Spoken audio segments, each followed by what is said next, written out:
En l'an 1900, le père fondateur de la mécanique quantique, qui n'est nul autre que Max Planck, introduit dans ses travaux une constante qui deviendra l'un des éléments les plus importants de la physique quantique et que l'on retrouvera dans la plupart des travaux associés à ce domaine aux lois étranges.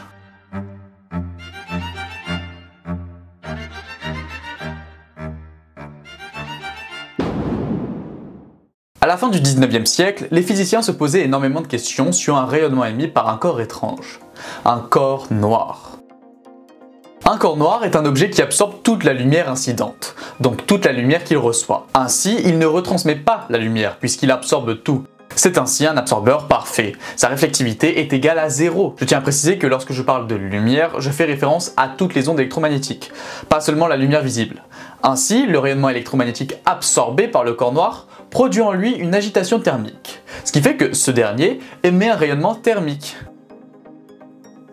Et, élément important, un corps noir n'est pas forcément noir. Le nom, c'est parce qu'il absorbe toute la lumière incidente. Si la température du corps noir est suffisamment élevée, le rayonnement thermique émis par le corps noir peut atteindre le spectre de la lumière visible. On pourrait donc le voir grâce au rayonnement thermique qu'il émet. Et ce rayonnement thermique, qui est donc un rayonnement électromagnétique et qui dépend de la température du corps, a été très dur à déterminer pour les physiciens fin 19e et début 20e siècle. La longueur d'onde de l'énergie lumineuse présente un pic dont la position dépend de la température du corps noir. L'énergie croît rapidement avant le pic aux faibles longueurs d'onde et diminue plus lentement après. Par conséquent, la courbe du rayonnement du corps noir est asymétrique. Bon, c'est bien beau de savoir que des corps émettent ce type de rayonnement, cependant il est quand même intéressant de prendre des exemples auxquels on peut s'attacher. Mais avant cela, il ne faut pas oublier que la température est le facteur clé pour un corps noir. Plus la température est élevée et plus les longueurs d'onde sont courtes. Donc maintenant, quel matériau comporte le rayonnement du corps noir ? En soi, il y en a plein, comme le charbon ou même la fonte. Ces matériaux présentent le même spectre de longueur d'onde émise à une température donnée. C'est le spectre du corps noir. Par exemple, une braise ardente va essentiellement émettre de la lumière orange,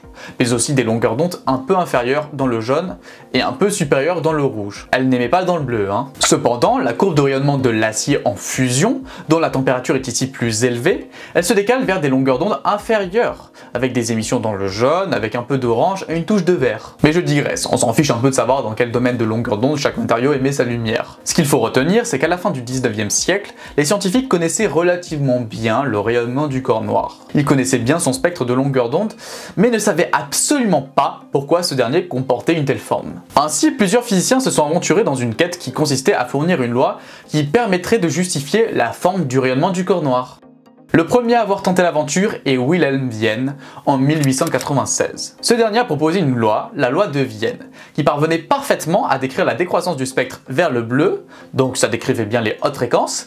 Cependant, quand on va sur les basses fréquences, sa loi ne tient plus trop la route, hein. Ensuite, il y a eu en 1900 le Lord Rayleigh ainsi que James Jeans qui ont publié la loi de Rayleigh-Jeans. Et eux, leur loi décrit un spectre qui fonctionne bien pour les basses fréquences, mais quand on se rapproche des hautes fréquences, quand on sort de la lumière visible et qu'on passe dans la portion ultraviolette du spectre, le niveau d'énergie, il se dirige tout simplement vers l'infini. Ce qui, vous vous en doutez bien, est totalement impossible. Ce problème est une catastrophe, bien connue en physique, et qui porte le nom de catastrophe ultraviolette.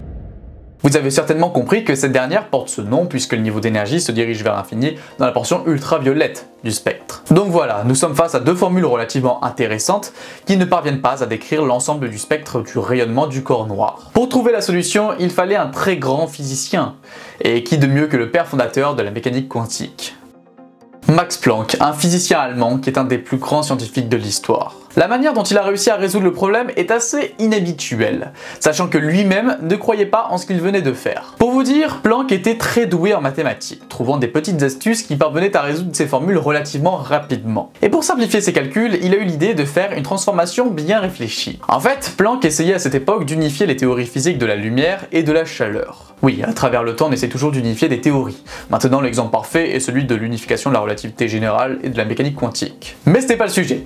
Pour revenir sur Max Planck, il faut savoir qu'il a essayé de montrer que le deuxième principe de la thermodynamique et les équations de Maxwell étaient liés. Il avait trouvé que le problème venait du fait que l'électromagnétisme est décrit en termes d'ondes, alors que la température est décrite en termes statistiques. On décrit la température en termes de statistiques puisque l'énergie se répartit entre un très grand nombre d'atomes ou de molécules. Alors, Alors, pour se simplifier les calculs, ce dernier a abordé l'électromagnétisme comme la thermodynamique. Il est imaginé que de petits oscillateurs devaient porter l'énergie électromagnétique. Ces dernières seraient ainsi réparties sur plein d'entités. En fait, il a imaginé des paquets d'énergie se comportant comme des particules. On ne serait plus face à des ondes, mais face à ces paquets d'énergie, qu'on appelle des quanta.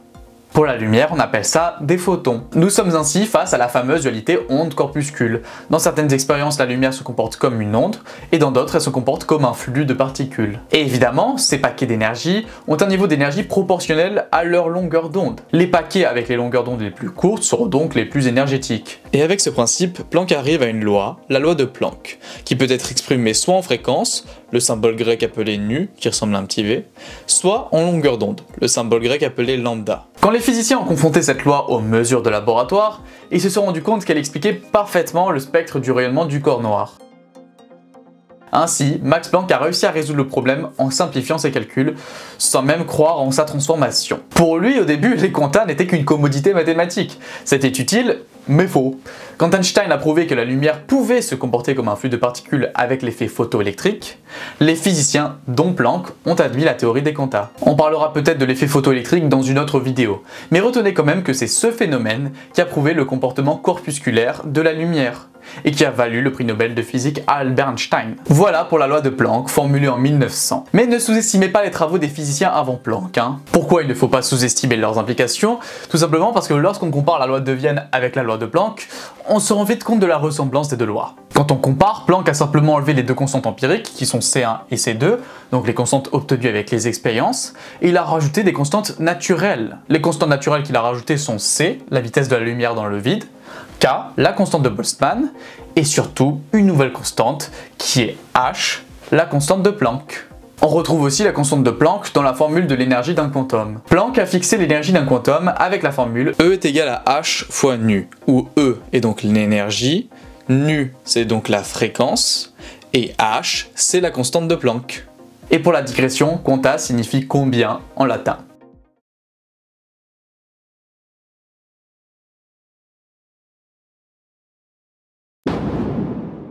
La constante de Planck, notée H, est l'une des constantes fondamentales de la physique quantique. Cette constante joue un rôle crucial dans la compréhension de la nature quantique des particules subatomiques et de la manière dont l'énergie est émise ou absorbée par ces particules. La constante de Planck est exprimée sous la forme de deux grandeurs distinctes. La constante de Planck réduite, H bar, c'est le symbole que j'ai utilisé sur la miniature, et on reviendra sur cette dernière dans la troisième partie, et la constante de Planck, proprement dite, H, qui est une quantité fondamentale de l'ordre de 6,626 x 10 puissance moins 34 joules seconde. Pour l'anecdote, c'est la valeur d'un code secret dans la saison 3 de la série Stranger Things, une des meilleures séries qui existent tout simplement, avec des plans incroyables, un scénario d'une qualité inhabituelle, des musiques exceptionnelles, un très bon jeu avec les couleurs, les lumières et les sons, et des acteurs exceptionnels.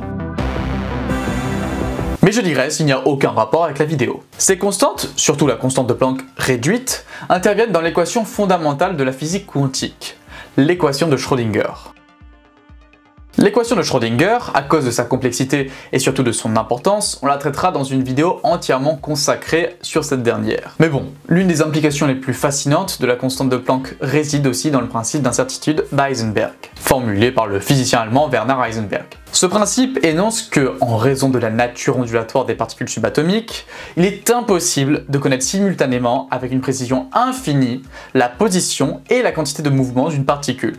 Plus précisément, plus la position d'une particule est connue avec précision, moins on peut connaître sa quantité de mouvement, et vice versa. C'est pour ça qu'on l'appelle aussi le principe d'indétermination, c'est d'ailleurs beaucoup plus juste. Cette limitation fondamentale dans la mesure des propriétés des particules est inhérente à la nature quantique du monde subatomique, et est exprimée mathématiquement par l'intermédiaire des constantes de Planck.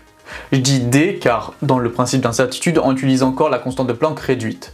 On peut aussi utiliser H, mais H bar est plus utilisé en général. Sinon, pour revenir sur l'équation E est égal à H fois nu. Cette relation montre que l'énergie est quantifiée. Cette notion vraiment révolutionnaire pour l'époque a changé fondamentalement notre compréhension de la nature de l'énergie et de la matière. cette simple relation. En outre, la constante de Planck est cruciale pour comprendre le comportement des particules dans le cadre de la mécanique quantique, la théorie qui a radicalement redéfini notre conception du monde microscopique. Il faut retenir que la constante de Planck intervient surtout dans le cadre des quanta, dans l'équation de Schrödinger et dans le principe d'incertitude d'Heisenberg. C'est vraiment son implication dans ces trois derniers qui souligne l'importance de la constante de Planck et qui en font l'une des constantes les plus importantes en mécanique quantique, même en physique en général.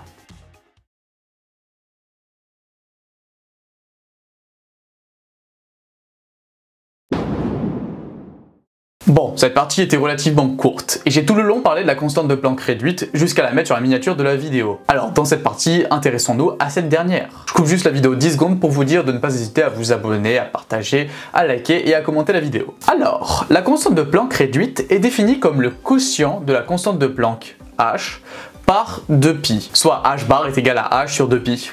C'est plus simple dit comme ça. La constante de Planck, notée h, mesure la quantité d'énergie associée à un quantum d'action dans le domaine des particules subatomiques, comme on l'a vu dans les parties précédentes. La constante réduite, elle apparaît dans de nombreuses équations fondamentales de la physique quantique, comme on l'a vu dans la partie précédente aussi.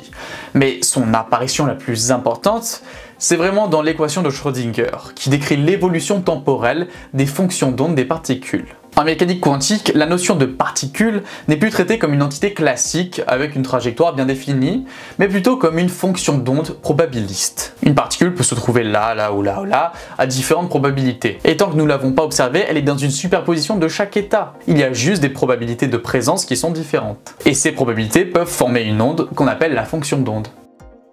La fonction d'onde, on la note souvent par le symbole psi, le symbole grec, qui décrit la probabilité de trouver une particule dans une certaine position, avec une certaine quantité de mouvement aussi. La constante de Planck réduite, h bar, qu'on appelle aussi la constante de Dirac, intervient de manière significative dans le cadre de la fonction d'onde en mécanique quantique. La fonction d'onde, psi, est une solution de l'équation de Schrödinger, qui gouverne l'évolution temporelle des systèmes quantiques. L'équation de Schrödinger, formulée par Erwin Schrödinger en 1926, est, on peut le dire, l'équivalent en mécanique quantique de l'équation de mouvement en mécanique classique. Elle est ainsi plus que fondamentale pour prédire le comportement des particules quantiques. Son introduction dans le contexte de la mécanique quantique est attribuée au physicien britannique Paul Dirac. Dirac a joué un rôle crucial dans le développement de la mécanique quantique et a contribué de manière significative à la formalisation mathématique de cette théorie. La réduction de la constante de Planck est encore une fois une convention qui simplifie certaines expressions mathématiques dans le formalisme de la mécanique quantique. L'introduction de h bar dans la mécanique quantique a été réalisée par Dirac, en particulier dans le cadre de son développement de la mécanique matricielle, ou plutôt sa contribution à la mécanique matricielle, qui est maintenant connue sous le nom de mécanique quantique des matrices. En 1926, Dirac a formulé la première version complète de la mécanique quantique non relativiste, et dans ce formalisme, la constante de Planck réduite, h bar, apparaît naturellement dans les relations de commutation qui décrivent les incertitudes fondamentales associées à la mesure simultanée de certaines propriétés quantiques, comme la position et la quantité de mouvement. Il faut retenir qu'en l'occurrence, ces relations de commutation sont essentielles pour comprendre le principe d'incertitude d'Heisenberg. En conclusion, la constante de Planck dite normale et la réduite se révèle être parmi les pierres angulaires de la physique quantique, ouvrant la porte à un univers fascinant où les règles de la réalité classique semblent s'effacer.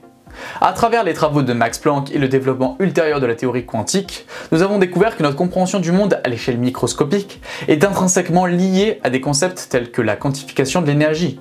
Cette constante, bien que petite en valeur numérique, a des implications profondes pour la nature même de la réalité.